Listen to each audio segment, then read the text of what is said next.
একটা প্রশ্ন করি, আপনি কি কখনো প্রার্থনা করে ভেবেছেন ঈশ্বর কবে আমার জীবন বদলাবে? কতদিন ধরে অপেক্ষা করছেন, কতদিন ধরে কষ্ট সহ্য করছেন, কতদিন ধরে বলছেন আর পারছি না, মনে হচ্ছে ঈশ্বর কি আমার কথা শুনছেন না?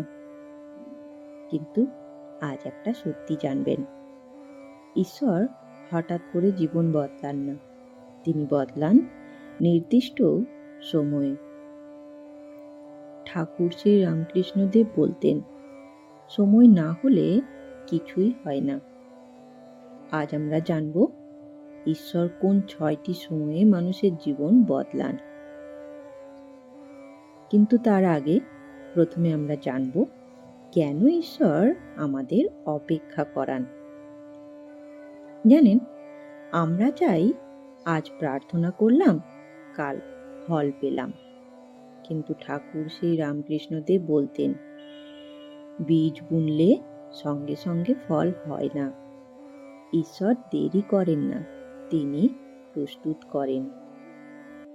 চলুন এবার এক এক করে সেই 6টি সময়ের কথা জানি।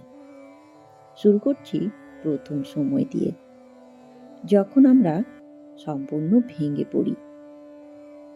ঠাকুর শ্রী রামকৃষ্ণদেব বলতেন, মানুষ যখন সব ভরসা হারায় তখন ঈশ্বরকে পায়।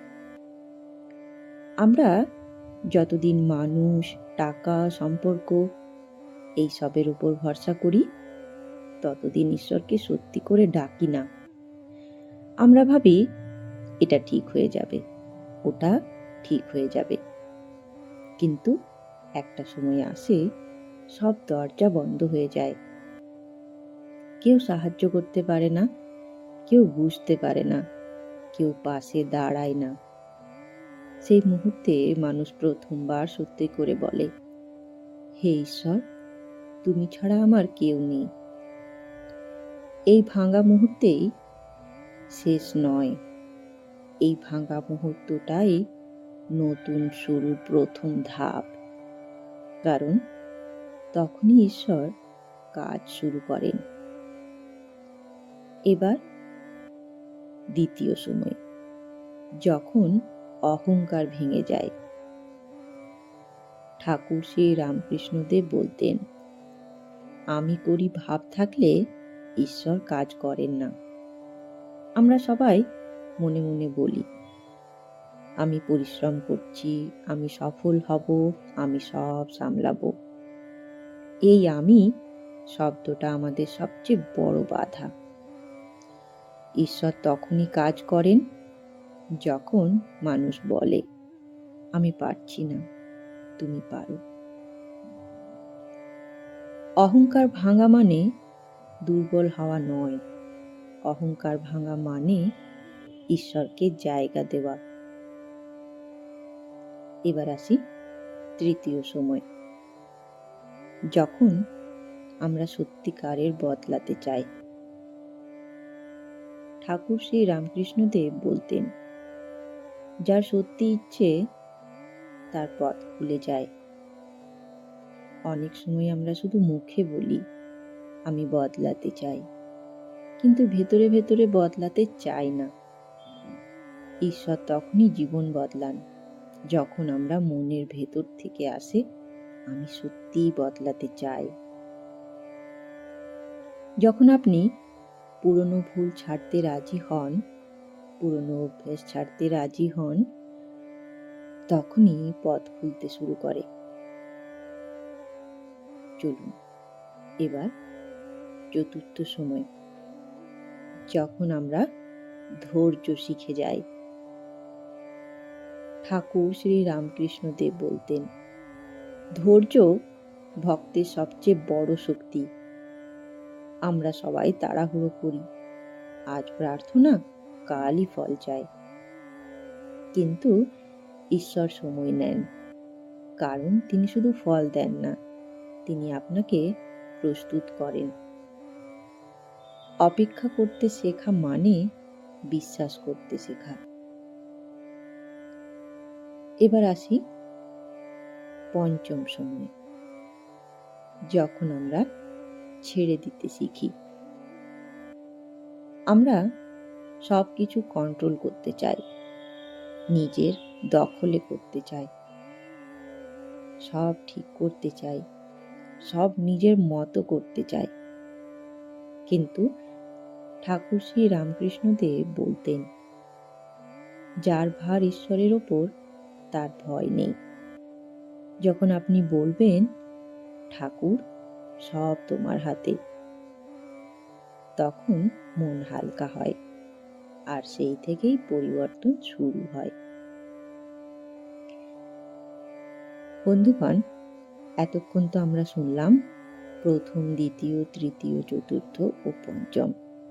এবার সেই শেষ সময়, মানে ষষ্ঠ সময়। আসুন জানি ষষ্ঠ সময় কখন আসে। ষষ্ঠ সময় আসে যখন আপনি প্রস্তুত। এই সময় হচ্ছে সবচেয়ে শক্তিশালী। ঠাকুর শ্রী রামকৃষ্ণদেব বলতেন, সময় হলে সব নিজের থেকেই হয়। ঈশ্বর দেরি করেন না, তিনি ঠিক সময় বেছে নেন। যখন আপনি প্রস্তুত, মন প্রস্তুত, শক্তি প্রস্তুত, বিশ্বাস প্রস্তুত, তখন হঠাৎ দেখবেন সব বদলে যাচ্ছে। যেটা অসম্ভব মনে হতো সেটাই সম্ভব হয়ে যাচ্ছে, কারণ আপনার সময় এসে গেছে। বন্ধুগণ, আজ একটি কথা মনে রাখুন, ঈশ্বর কখনো দেরি করেন না, ঈশ্বর কখনো কাউকে ভুলে যান না, ঈশ্বর শুধু সময় নেন।